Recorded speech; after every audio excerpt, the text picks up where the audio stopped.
Hello friends, बरायबाय चेनेलाव फिन खनसेबाव दायो नोंथांमोना नायगासिनो दङ बड' जब इनफो अफिशियल इउट्युब चेनेलाव दा आसा खालामो बयबो नोंथांमोना मोजां दङ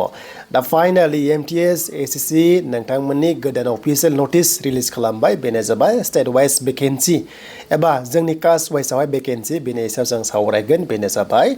SSC MTS लेभेलाव 10 पास लेभेलनि साख्रि आरो आसाम पुलिसनि अफिशियल नटिस फैदोंना फैयाखै आं बेखौबो नोंथांमोनजों फोरमायगोन जाय नोंथांमोना बड' जब इनफो अफिशियल इउट्युब चेनेलाव गोदान साबस्क्राइब खालामना ला जाहाथे लेटेस्ट साख्रिनि आपडेट नोंथांमोना मोननो हायो दासान्दि ओरैबायदि गगा मोनगासिनो बेखायनो देहा उसुखाय टाइमाव भिडिअ फैयाखै अब्लाबो हानायसेबां गोदान नटिस फैयोबा नोंथांमोनजों शेयार खालामबाय थागोन टेनसन गैया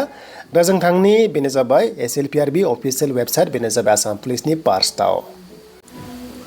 स' दायो जों फैबाय SLPRB अफिशियल वेबसाइटआव अफिशियल नटिस एपइन्टमेन्ट लेटार राननाय डेटखौ दासिम माने बेयाव होथ'वाखै नाथाय जों मिन्थिगौ जे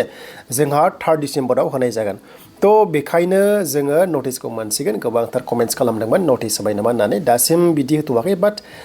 सिमा फोसावखाबाय दा CM बुंनाय लोगो लोगो जाखायो बेखायनो नोंथांमोना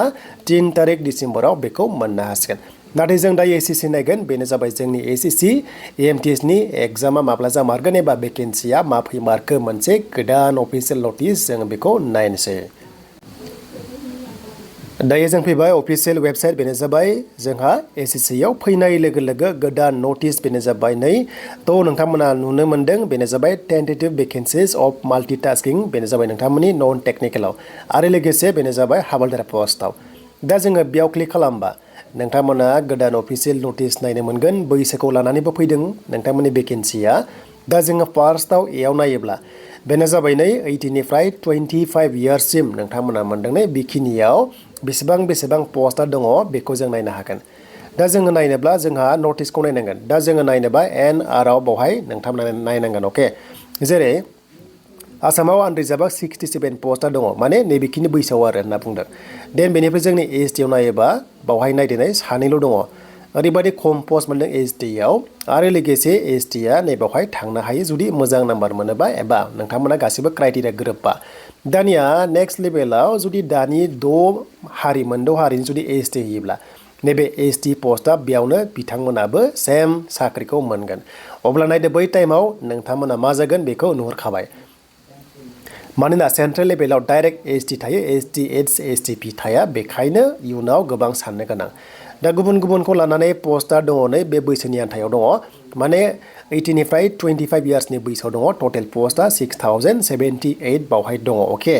दा बेखौ जों मोनथिबाय दानिया 18 निफ्राय 27 इयार्सआव नायोबा थ' बावहाय नायोबा जोंनि नर्थ इस्टआव आसामाव नायोब्ला ST आ बाव नायदोनै सासेल' दङ बेनिफ्राय साब्रैल' बावहाय बेखिनि बैसोआव साब्रैल' दङ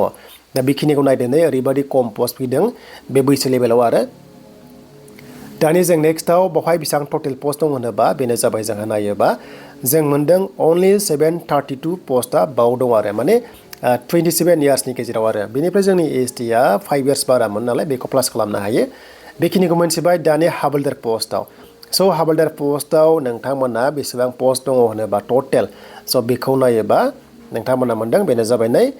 1138 पस्टआ दङ बेखिनिखौ नोंथांमोना मोनदों बेनो जाबाय हावलदार पस्ट नोंथांमोना मोनदों पस्ट हावलदाराव आरो स' बेखौ नायोबा जों माने पस्टआ खमनिफ्राय खम जों नुसिनदों बेनिखायनो हावलदार पस्टआव काटअफआ हाइ लेभेल थाङो दा गुवाहाटियाव नायोबा स' जोङो गुवाहाटियाव नुनो मोनदों नै बावहाय दङ एक्सुवेलि गुवाहाटि बेया नायनो हागोन दा गुवाहाटियाव जोंनि ST आव 7 पस्ट दङ बेनिफ्राय आनरिजार्भआव खम पस्ट दंबावोसो बावहाय बेखिनि पस्टआ मोनसे टेन्टेटिभ नाथाय फिक्स नङा बियो आरो बारायबावगोन नेक्स्ट लेभेलाव टटेल पस्टआ 7948 पस्टआ बाव दङ दासिम नाथाय बे फिक्स नङा मोनसे टाइमाव माने बियो माने बारायबावगोन आरो दा नोंथांमोना नेक्स्ट लेभेलाव गोदान अफिशियल नटिस मोनबावगोन बियो फिक्स नङा मोनसे टेन्टेटिभसो अब्ला जों मोनथिबाय जे नोंथांमोननि एग्जामा बे डिसेम्बराव जानाय चान्सआ दंसै डिसेम्बर सेकेन्ड सप्तानिफ्राय लास्ट सप्तानि गेजेराव एग्जामा जानो हागौ दा बेखायनो भेकेन्सिखौ होग्रोबाय दा नेक्स्ट लेभेलाव गोदान आपडेट फैयोबा नोंथांमोना चेनेलाव मोननो हागोन दा बिनि नोंथांमोननि थाखाय लेटेस्ट आपडेट